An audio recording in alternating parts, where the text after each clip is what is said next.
Okay.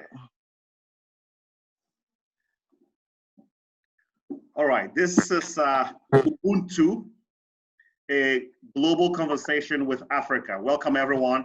Today, we are pleased and excited to welcome somebody I consider a giant of Africa, somebody I'm very proud of. I'm proud of his work. We're going to have a conversation today about education in Africa. His name is Chigozie Obioma. Professor Chigozie Obioma, you are welcome. Yeah, well, thank you, my brother. It's great to join you finally at this your visionary university, the first of its kind. Yes, indeed.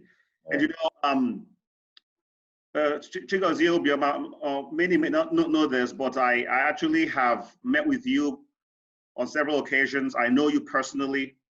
And for those folks out there who may have not had the opportunity to interact with Chigozie, I want to say that Chigozie, it's been a pleasure really getting to know you. Besides the fact that you are a prolific writer and a world-class author, you are just really a very good human being.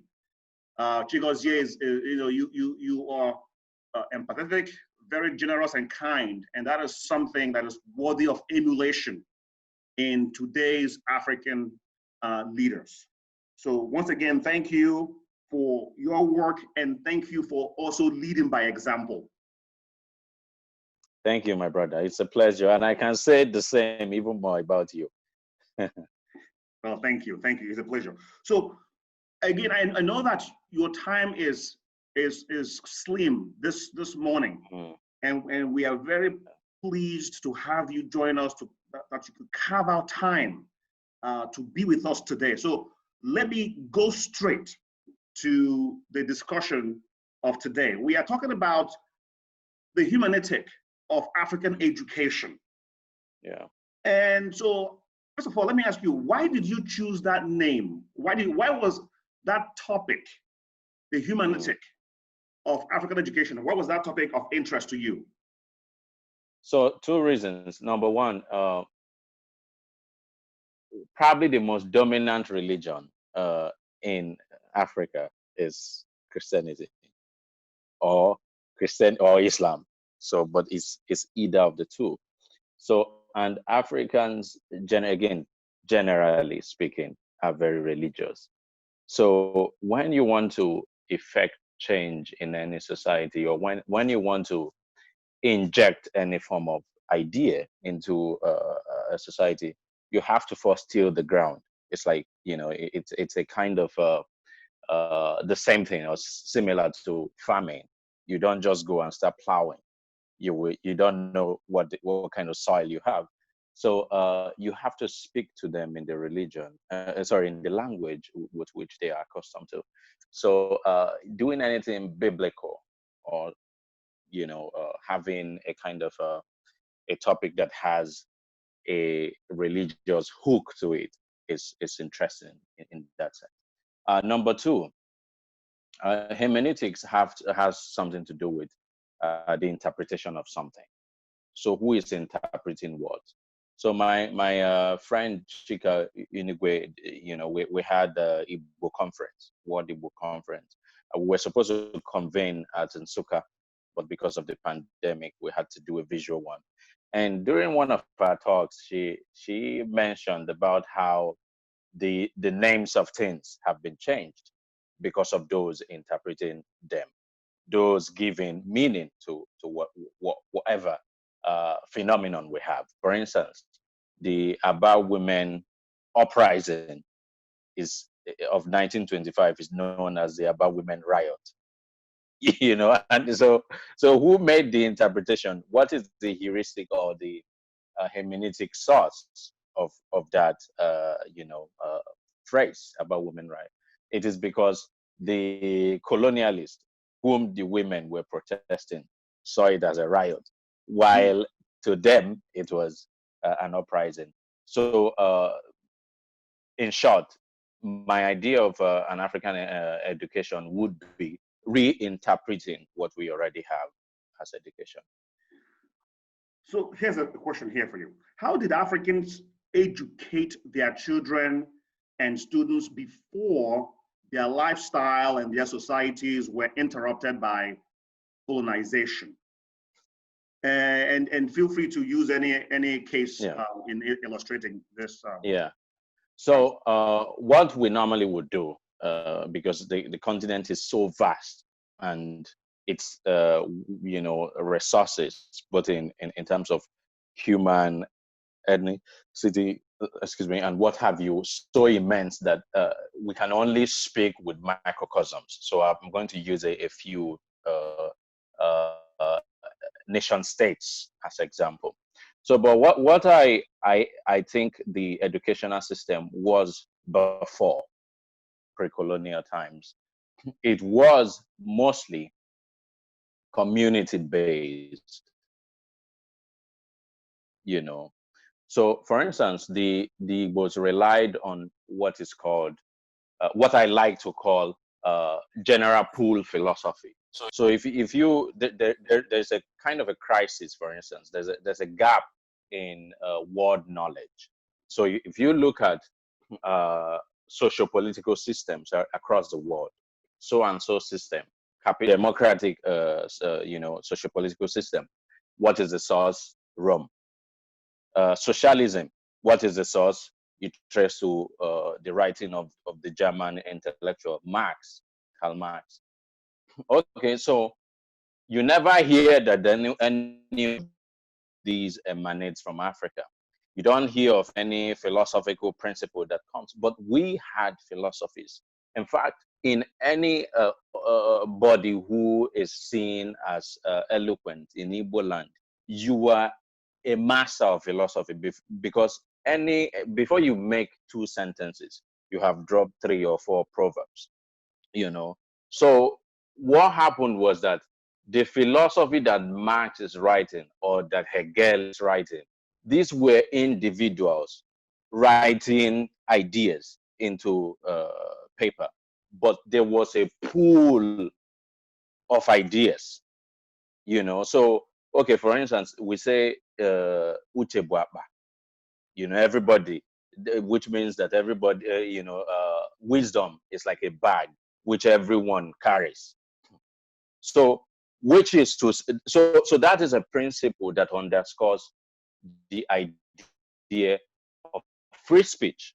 But we don't have it as free speech, but that's what it actually means. So if I have my opinion, you have your opinion about things, then you have to respect everybody, So, but nobody wrote that as the principle of free speech. So we cannot attribute it to one person. So which is to say that knowledge and education was facilitated by community, So it was community based rather than individual merit. So we saw this is why the Yoruba people, for instance, say that a village educates. We remove the individual as the priority as the custodian of knowledge, and attribute it rather to a collective effort. So this is, if you want to generalize,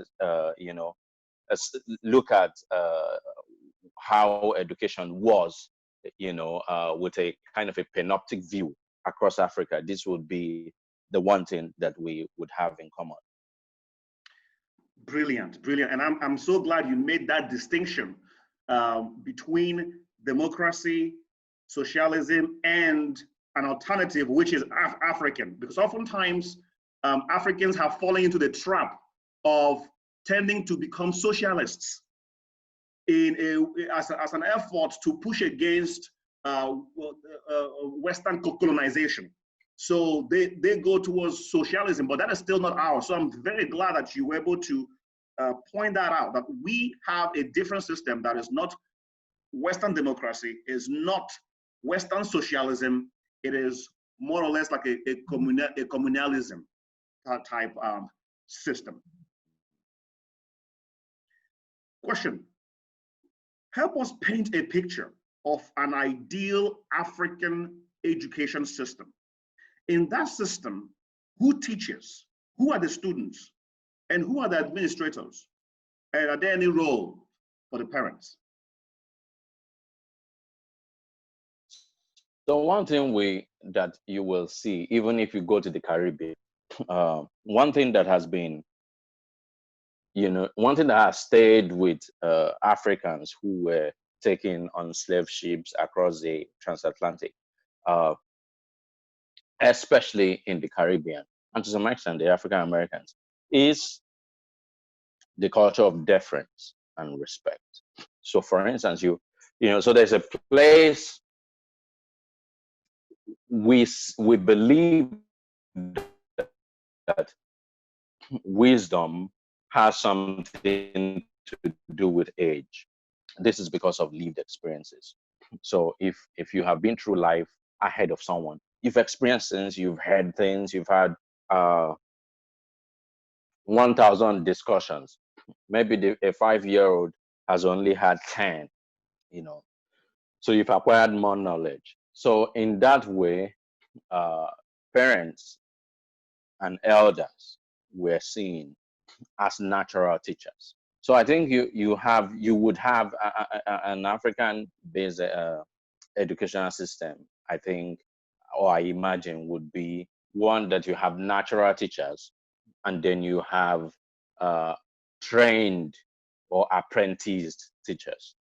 These are ones that they might be part of the natural ones, but then they become specialized in a particular thing. So, which is to say that you could have, say, let's say, in Yoruba land, for instance, uh, you could have somebody who, because they've been dealing in blacksmithing for generations, it's been passed down from generation to generation.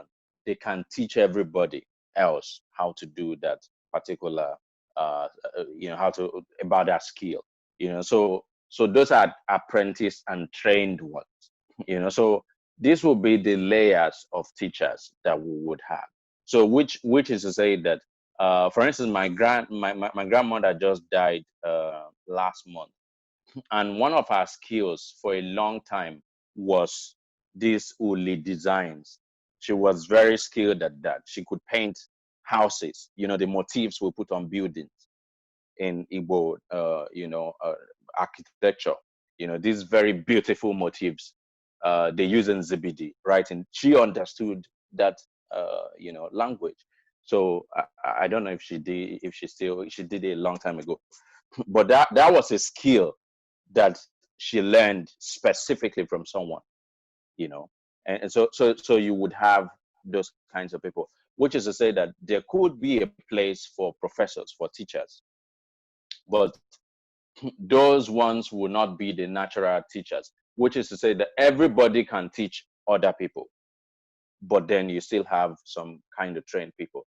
So I don't know if we would have, a kind of a university brick and mortar kind of thing. Perhaps there would be some form of gathering, but that's something that I think that the elders of Osiri University, for instance, would have to eke out during the meetings. Now, understandably, some of our indigenous knowledge have been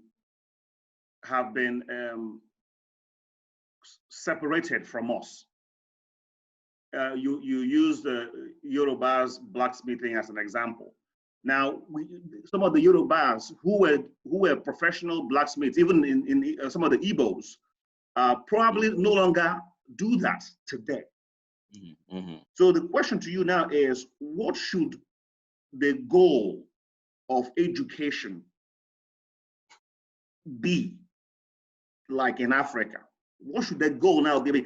Considering our history, considering technology, considering what we have available to us today, what should be the new goal of our educational system? So number one, before you can talk of a goal, you have to remove what is like a kind of ideological barrier that we face. And it's a very deep one. People say a lot about decolonization, which Ngugu Wa Thiong, uh, kind of brought into the lexicon, world lexicon. But I think it goes much further than that. If you're decolonizing something, you are still engaging with the idea that those people have brought. I think that I stand with people like Claude Ake, a Nigerian intellectual of the 90s, who sadly has been allowed to languish. Most people don't know about him, but he was in the 90s. He was going around Africa and saying, look, for African countries to develop, for African nation states to even have meaningful progress, you have to look at them. In fact, let me quote him directly. We cannot significantly advance the development of Africa unless we take African societies seriously as they are, not as they ought to be, or even as they might be. If not, sustainable development is impossible. You can have some form of development, but it won't be sustainable. So you have to first, deal with all of that. So if we now step out of that and we look at our own, what is meaningful to our people, we understand the way they see the world, and we will tailor the educational system towards their needs rather than towards the prescribed needs of others. So once we have that, then one thing we'll realize is that an African education would be more of like practical than anything else. So generally, if you look at Africa compared to like thriving Western civilizations in the West, we were more into across Africa. We were more like artisans. We did a lot with our hands. You cannot, in all of Rome, all the biggest sculptures that they would have, they were not as profound or intricate as the ones you have in Benin or Egypt or the Nok ones, or even Iboku and all, and all these other civilizations. So we were more practical. So you advance knowledge towards a kind of practice rather than theorizing endlessly, where you have people writing dissertations that nobody else reads. You have 1 million books published across Western universities every year. Only the person and their thesis advice that reads it. These are wastes of time. You don't need that kind of thing. So that is one thing that we would do. Then we would also understand that an African kind of education, again, would be one that will be ethical. So what do I mean by ethics? Ethics is your relationship, how you deal with other people. That's the meaning. How do you relate with the other? So you cannot exist in the world without other people. So there will be, if you step out of your room, you will see others. So how do you relate with them is what ethics is. This was the fundamentals of most, at least the Yoruba and Igbo, civilizations, which I know very much about. How do we relate with others? The fundamental axiomatic principle of the Igbo civilization is Egbe Beru, Ugwe Belu, and then a cause follows. Onye nekwe, ibe ya ebela. Uku, I mean, I've forgotten how to say the cause now. Yes. So if a bird perches and then says the other one should not perch, then something should happen to that bird. You see. So we have to understand, because one of the things, if you look at Nigeria as a, we lost Chigozie Obioma there. I think he's having one of the reasons why we have this to every people would you please rewind? You were saying one of the things about Nigeria. Go ahead. Something about Nigeria. Go ahead, please. Yeah. So I always tell people, look, if we want to be, if we want to make Nigeria what we, let's just use the paradigm of wealth and development. Let's use America. as a kind of a framework. If we want to turn Nigeria into America, we can do it within 3 years. Okay, how? Are you insane? No, I'm not. All you need to do is just change the ethics. How do you relate with other people? Yes, 3 years. I mean it. How do you relate? Once you change that, everybody accepts that, look, I cannot exist in society. I cannot be rich while my neighbor is poor. You see what I'm saying? Like, if I am rich, if I have a big house and every other person has a hut, one day they will come and break into your house, you know. So if all of us have huts, you see what I'm saying? Then okay, if I wake up, I say, well, why should I rob the other guy? After all, he's in the same situation as mine, you know. So this was how we saw things. Like, there was no, okay, you go to Lagos, for instance, you see people sleeping under the bridge. In pre-colonial Igbo land, at least the north of Igbo land that I'm very aware of, this was almost impossible. That somebody is homeless, it was unheard of. Except maybe you are like an outcast, you know, you have committed some kind of crime, then they send you out of the village. Even so, they would even designate a land, maybe near the forbidden forest or something like that, or outskirts of the town. But that you are homeless, everybody will gather and build you a house. So if we can, an education that will move our people forward should have ethics at its very center.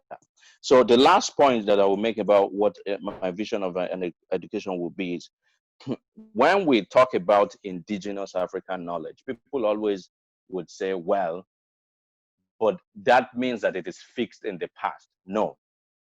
Again, I will go back to Claude Ake, who insisted that there was no such thing. In fact, you can't call the indigenous knowledge traditional. They are not fixed in the past. If you look at Igbo land, even in the 17th century, when the first contact with the Portuguese happened, there was a marked development from that time to the 18th century within the community itself. There was a time when they discovered most all across all of West Africa, they discovered iron long before others did, and they moved from there to other things. By the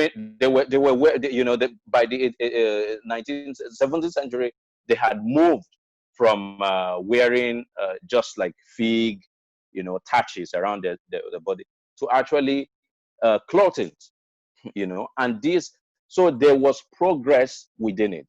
So it doesn't mean that if we say just African, kind of a worldview means that we are fossilized and frozen in time. No, that's not what it means. It means that we achieve progress with our own pace and within the boundary of our own sphere, ideological sphere.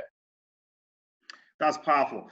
Just for the sake of those who might listen to this later, I'm pretty sure you're not advocating that there should be uniformity across the board, because you said if everyone all own huts, then it will be a better society. I believe you are just making an illustration. Yes, no, I'm not saying that is the case. No, I'm just saying that if you think because okay, what is the biggest problem that we have is really graft. Okay, so somebody did an analysis of what one of the Nigerian, I'm not going to mention her name because I know her, ministers stole a few years ago, the embezzlement that she did. And she analyzed that money that just one person stole could build 2 airports the size of the one in Houston for Nigeria, build 1 university. So think about the number of jobs that would have given, and the way we live. So that is so you would have had like probably 1 million people whose lives would have been lifted from poverty. But one person takes that money and we don't have a, why does she do that? Because she doesn't see ethics as what I'm prescribing. If she understands that, I alone should not own all these things, the person I don't know on the street as well should have the same resources, then she would not have done that. It doesn't mean that her life will not be better than others, who do not work as hard as she is. Obviously, there will be, but she would not have gone as far as she went. That's the point I was making. Wonderful. And here's the last question. I know you have to run. So once we exit, we'll continue this discussion on the platform. So here's the last question for you. How can we achieve the vision that you've outlined? The fact that there will be people who will want to steal the Commonwealth, So number one, we have to have an effective government that would root such people out. Make sure that there is accountability, because once there's accountability, then those who have those impulses will be contained. They will contain themselves, because if you don't have people like that containing themselves, they will just keep, plundering society. So nothing effective can happen. We will be wasting our time if we want to, put a structure. If you go and put a structure down in Nigeria now, one of the people I'm talking about will just start taking, but they could come in the night and take off the bricks or the door of this thing. But you are saying, okay, I'm building this university for free for society. They are not taking it in the same way as you. They just, how can I, I want to buy a car. This guy has just built this thing. Let me take the door and go and say, So you have to find a way to contain people like that. If not, we'll just be wasting our time. So once we are able to contain people like that, I think it will be easy. That will be tilling the ground. Planting the seed will be easy. So right now, we just have governments that are ineffective. They themselves are part of the, causes of chaos, So once you eradicate chaos, then society can function. Well, you just proved to us that you are indeed one of the top 100 global thinkers in our time. So it's been an honor and a privilege to engage with you. Again, thank you so much for making time out of your so busy schedule to be with us today. One thing I didn't share is that Chigozie Obioma is one of the members of our Council of Elders, and we are privileged to have him advising Osiri University. That's a privilege. Thank you very much, everyone. Thank you. Thank you very much. Thank you, sir. Take care now. Yes. Okay. So I'd like for us to continue this discussion. We have 30 more minutes. He had to run. In fact, he wanted to cancel this. I insisted that he couldn't do it because we promised that we will show up here and start on time and end on time.